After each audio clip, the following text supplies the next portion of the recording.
ನಾಡಿನ ಸಮಸ್ತ ಜನತೆಗೆ 78ನೇ ಸ್ವಾತಂತ್ರ್ಯ ದಿನಾಚರಣೆಯ ಹಾರ್ದಿಕ ಶುಭಾಶಯಗಳು. ಸ್ವಾತಂತ್ರ್ಯ ಸಂಗ್ರಾಮದ ಇತಿಹಾಸ ನಮಗೆ ಯಾವುದೇ ಸವಾಲನ್ನು ಎದುರಿಸಲು ಪ್ರೇರಣೆ ನೀಡುವ ಜೊತೆಗೆ ಭವ್ಯ ರಾಷ್ಟ್ರ ನಿರ್ಮಾಣದ ಕರ್ತವ್ಯಗಳನ್ನು ನೆನಪಿಸುತ್ತದೆ.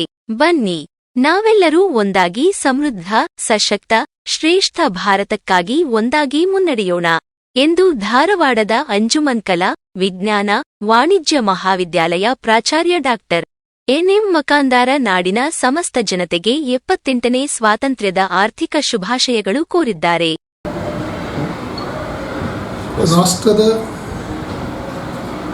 ಎಲ್ಲರಿಗೂ, ಎಲ್ಲ ಪ್ರಜೆಗಳಿಗೂ ಅಂಜುಮನ್ ಮಹಾವಿದ್ಯಾಲಯದ ಪರವಾಗಿ ನಾನು 78ನೆಯ ಸ್ವಾತಂತ್ರ್ಯ ಉತ್ಸವದ ಶುಭಾಶಯಗಳನ್ನು ಕೋರುತ್ತೇನೆ. ಈ 77 ವರ್ಷದಲ್ಲಿ ಭಾರತವು ಸಾಕಷ್ಟು ಪ್ರಗತಿ ಸಾಗಿಸಿದೆ. ಪ್ರಪ್ರಥಮ ಪ್ರಧಾನಿಗಳಾದ ಜವಾಹರ್ಲಾಲ್ ನೆಹರು ಅವರನ್ನು ಇಟ್ಕೊಂಡು ಈಗ ನರೇಂದ್ರ ಮೋದಿಯವರ ತನಕ 8 ಜನ ಪ್ರಧಾನಮಂತ್ರಿ ಆಗಿದ್ದಾರೆ. ಎಲ್ಲರೂ ತಮ್ಮದೇ ಆದಂಥ ಒಂದು ಕೊಡುಗೆಯನ್ನು ಕೊಟ್ಟಿರುತ್ತಾರೆ.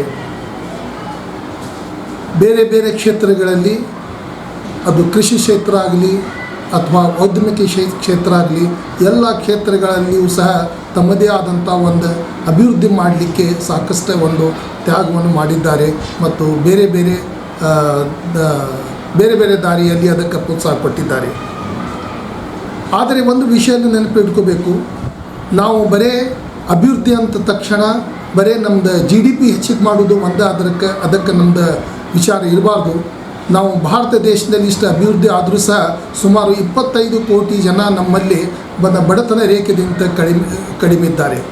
ಆ ಬಡತನ ರೇಖೆಯನ್ನು ಸಣ್ಣದಾಗಿ ಮಾಡಿ, ಅಂದರೆ BPL ಏನಿದೆಯಲ್ಲ, ಬಿಲೋ ಪಾವರ್ಟಿ ಲೈನ್ ಒಂದು ಏನು ರೇಖೆನೇ ಅದಲ್ಲ, ಅದು ಆದಷ್ಟು ಕಡಿಮೆ ಆಗಿ ಎಲ್ಲರೂ ಸ್ವತಂತ್ರರಾಗಿ, ಎಲ್ಲರೂ ಎಂಪವರ್ ಆಗಿ ತಮ್ಮ ಜೀವನವನ್ನು ನಡೆಸಲಿಕ್ಕೆ ಸಾಕಷ್ಟು ಪ್ರಯತ್ನ ಮಾಡಬೇಕು. ಈ ದಿಶೆಯಲ್ಲಿ ಸರ್ಕಾರದವರು ಸಾಕಷ್ಟು ಚಿಂತನೆ ಮಾಡಿದ್ದಾರೆ. ಪ್ರಜೆಗಳಾಗಿಯೂ ಸಹ ಈ ಒಂದು ದೇಶದ ಅಭಿವೃದ್ಧಿಗೆ ಸಾಕಷ್ಟು ನಾವು ಕೊಡುಗೆಯನ್ನು ಕೊಡಲಿಕ್ಕೆ ಪ್ರಯತ್ನ ಮಾಡಬೇಕು. ಶಿಕ್ಷಣದಲ್ಲಿ ನಾವು ಸಾಕಷ್ಟು ಸಾಧನೆಗಳನ್ನು ಮಾಡಿದ್ದೇವೆ. ನಮಗೆ ಇವತ್ತು ಖುಷಿ ಆಗ್ತಾ ಇದ್ದೇವೆ. ಬೇರೆ ಬೇರೆ ರಾಷ್ಟ್ರದವರು ಸ್ಟೂಡೆಂಟ್ಸ್ ಬಂದು ಇಂಡಿಯಾನಲ್ಲಿ ಕಲಿತಾರೆ. ಮೊದಲು ಒಂದು ಕಾಲಿತ್ತು ಇಂಡಿಯನ್ಸ್ದಲ್ಲ, ನಮ್ಮ ಭಾರತ ದೇಶದವರು ಬೇರೆ ಒಂದು ರಾಷ್ಟ್ರಕ್ಕೆ ಹೋಗಿ ಸ್ಟಡೀಸ್ ಮಾಡಲಿಕ್ಕೆ ಹೋಗ್ತಾ ಇದ್ದರು.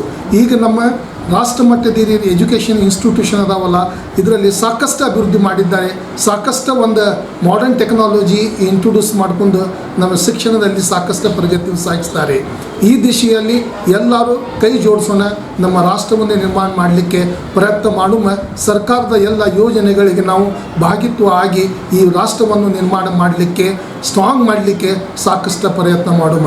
ಇಷ್ಟು ಹೇಳುತ್ತಾ ಮತ್ತೊಮ್ಮೆ ಎಲ್ಲ ಜನರಿಗೆ ನಮ್ಮ ವೈಯಕ್ತಿಕವಾಗಿ ಮತ್ತು ಮಹಾವಿದ್ಯಾಲಯದ ಪರವಾಗಿ ಸ್ವಾತಂತ್ರ್ಯೋತ್ಸವದ ಶುಭಾಶಯಗಳನ್ನು ಕೋರುತ್ತೇನೆ.